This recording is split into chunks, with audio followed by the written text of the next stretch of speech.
Hello everyone, welcome to the Comic Gamer Movie Show. My name's Sean, and today I'm here to talk about the news that came out a day or two ago about Henry Cavill's return as Superman. Now, let me clear some things up. There are a lot of people reporting a lot of things, and I've looked at a lot of things. Deadline. I've also looked at some of John Cameo stuff. I've looked at a lot of things that are nerds. A lot of people talking about this. A lot of different YouTube channels and a lot of different actual sites.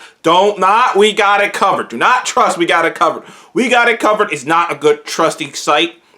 Unless you see it from Deadline, a Hollywood Reporter, I would take it with a grain of salt. Or unless you see like Deadline, Hollywood Reporter, Collider, or someone with the check next to their name. Someone with the clout. Unless you see it with someone with clout, one of those people, I wouldn't trust it. But Henry Cavill is in negotiations to return as Superman in the DC Extended Universe, which is officially called the DC Extended Universe. Like, it's kind of ridiculous because a couple years ago, Warner Brothers said, well, we don't call it that. Now, on their HBO Max site, guess what you see? Guess what you see those movies under? The DC Extended Universe. It's like, you just told us. I digress. But Henry Cavill is returning as Superman in a cameo capacity. That's his negotiation. First of all, he's not signed on yet, because you haven't heard anything from him or Warner Brothers about this. And all reports have said that it's a negotiation, not for him to come back and do a Man of Steel 2, not for him to come back and be like a big fixture in this universe, but for him to be in a cameo capacity. Actually, I guess that's not completely true. They say that they're modeling it after Mark Ruffalo's Incredible Hulk contract. You know how Mark Ruffalo can, it's a bit different because I'm 95% sure if Marvel could, they would have made an Incredible Hulk movie. They would have made a trilogy. They would have just capped it off and they would have brought, new people in and made a trilogy. But they can't. But how Mark Ruffalo shows up in multiple movies. He shows up in the Avengers movies. He showed up in Thor Ragnarok. Like that contract. Like, apparently that's the kind of contract they're trying to give Henry Cavill. It's that he can show up in a supporting capacity, have his own character arc, but not have the story centered around him in particular. Not have him have his own movie. Have him be, like I said, a Mark Ruffalo, Black Widow-ish kind of, supporting role.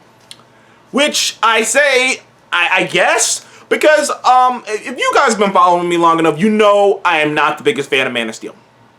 I do not like Man of Steel. Seth doesn't like Man of Steel. I could never get behind Man of Steel. It felt like it it felt like Superman, what Superman represents is an idea, is hopefulness, and just the idea of being good, and his example is a shining light to others to strive to be more like him. What he represents. And sure, the actual man himself may not be perfect, but that's what he's supposed to kind of represent. And Man of Steel just was trying so hard to dour him down, to make it just this complicated thing. Like I said, I saw somebody talking about it the other day, and when someone said that the idea that Superman's growth is that he realizes he doesn't have to kill, I'm like, that is like the total opposite of what it is. Like, you're supposed to be going in the opposite direction. You're supposed to have this Boy Scout who's hopeful and whatnot, and then maybe have him kill. Like, I had when I watched Man of Steel, I have this idea in my head when I'm watching it, like it would have been amazing. Sorry, choke on my own spit. That is not good, ladies and gentlemen. When you choke on your own spit, you're not doing too hot. You're not doing too hot. I'm good.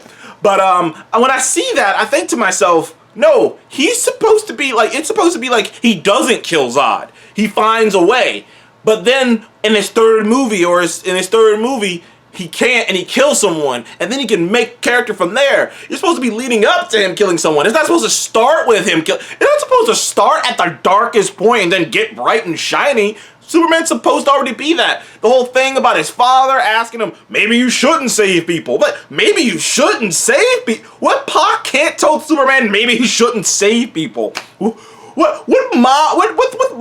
Martha said, you don't owe these people a damn thing. It's like, whoa, what the fuck is this?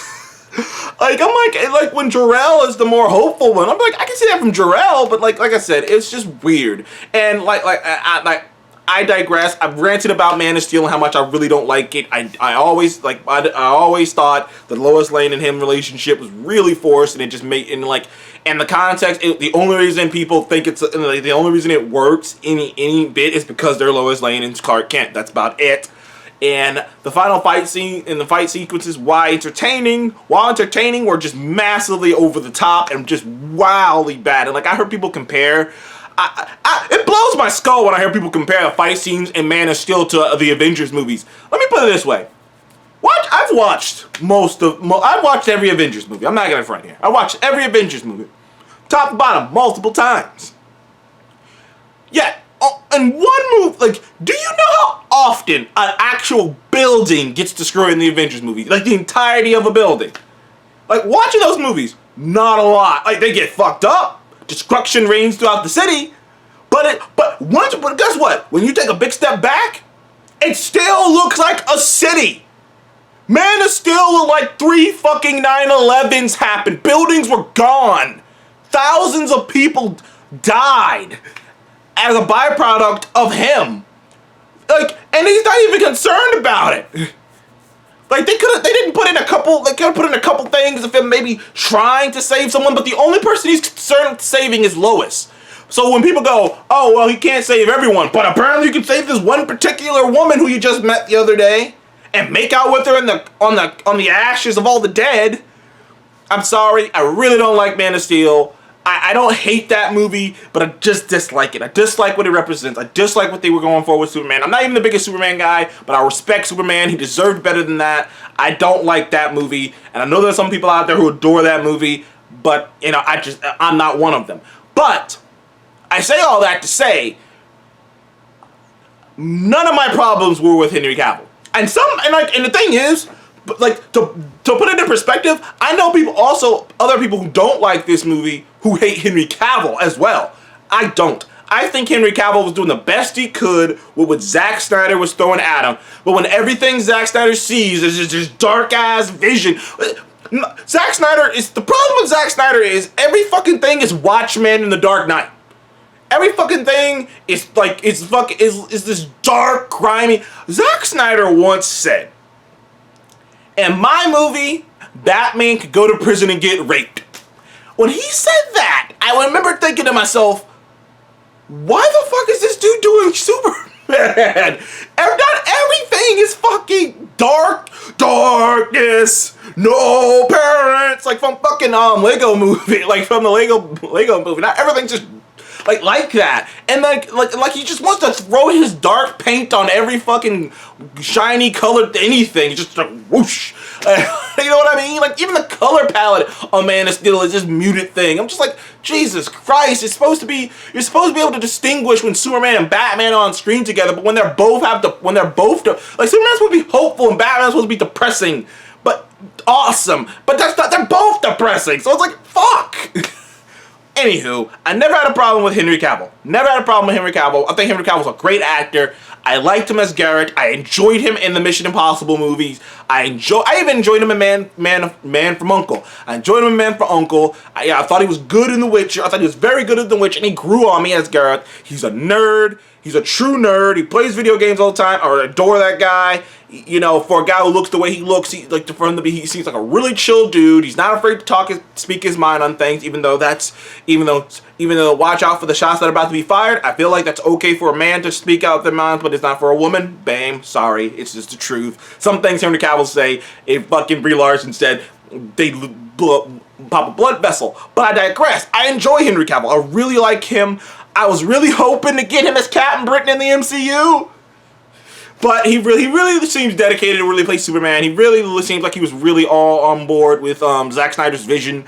But the thing is, in case none of you know, the reason why Henry Cavill isn't Superman right now and isn't coming out with a Man of Steel 2 immediately is because he asked for big time money and Warner Brothers didn't think he was worth it. So yeah, let that sink in. I have seen a lot of people rewriting history right now. There's a lot of people who are excited about this Henry Cavill Superman coming back, who are pretending like BVS and Man of Steel weren't they made profit.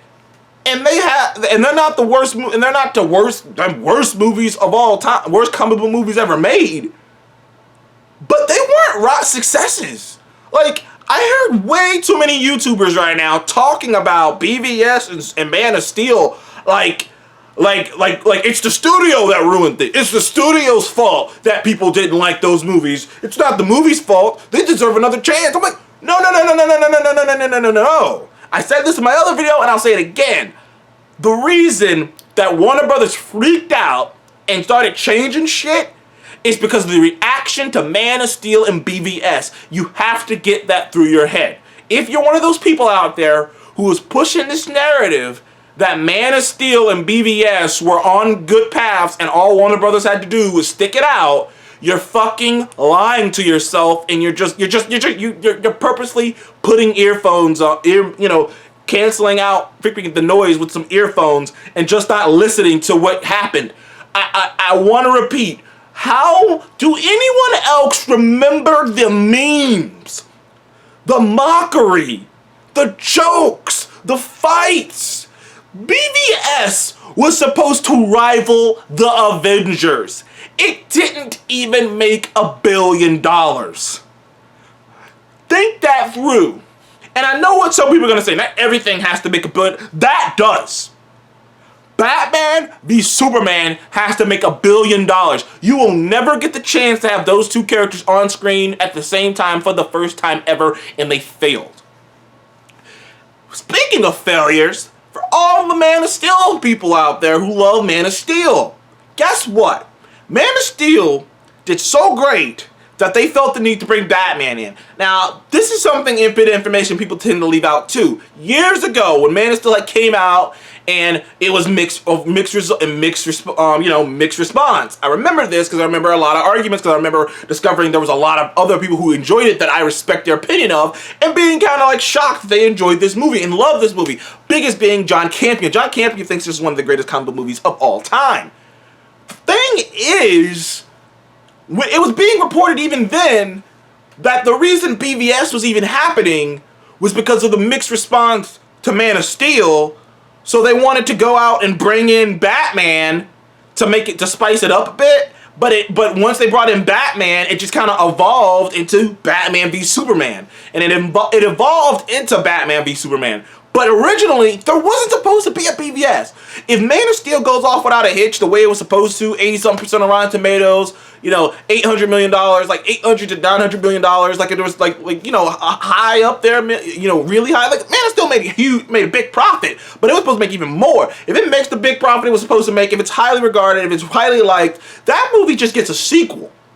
But since it was mixed response, since it made a bunch of money, but it didn't make as much as they wanted it to make, they brought in Batman. So stop pretending like Zack Snyder got screwed over. Stop pretending like all these people got done wrong and they deserve this chance to come back. No, they fucked up. Like how do you fuck up and get rewarded? Like, I'm not understanding that. Like, you didn't see, hell, Marvel's a success. Did you see them bring back, you didn't see Marvel bring back goddamn, the guys who did Thor: The Dark World. You didn't see Marvel bring back, goddamn, Josh Whedon. They haven't brought people like Marvel. Typically, when something, even when they make a profit, even when it's right, even when it's fresh and Rotten Tomatoes, if they don't like it, it's not to their standards, they'll bring someone new on to boost it up a bit. But apparently DC's immune to that. Apparently you could just rewrite history. It's something with these Star Wars and DC fans where they think they're allowed to just erase the past and be like, this is what I think happened, so this is how it actually happened. No. I'm sorry, I kind of went on a tangent there. You know how I am. But Henry Cavill returning as Superman. What are your thoughts? Comment below. Let me know. Please remember to like and subscribe. And what do you think about this? Are you Henry Cavill coming back? Or are you with me? I really don't give a rat's ass. I like Henry Cavill. I really enjoy him. But I wish he could just move on to another comic book project. AKA Captain Britain in the MCU. Basically, I want him to come to the MCU because we will treat him so much better than he did over there. They didn't even want to pay him. They didn't even want to pay him. Then they gave him cameo roles. Thank you guys for watching the Comic Game Movie Show. Please remember to like, subscribe, and I'll see you in the next one.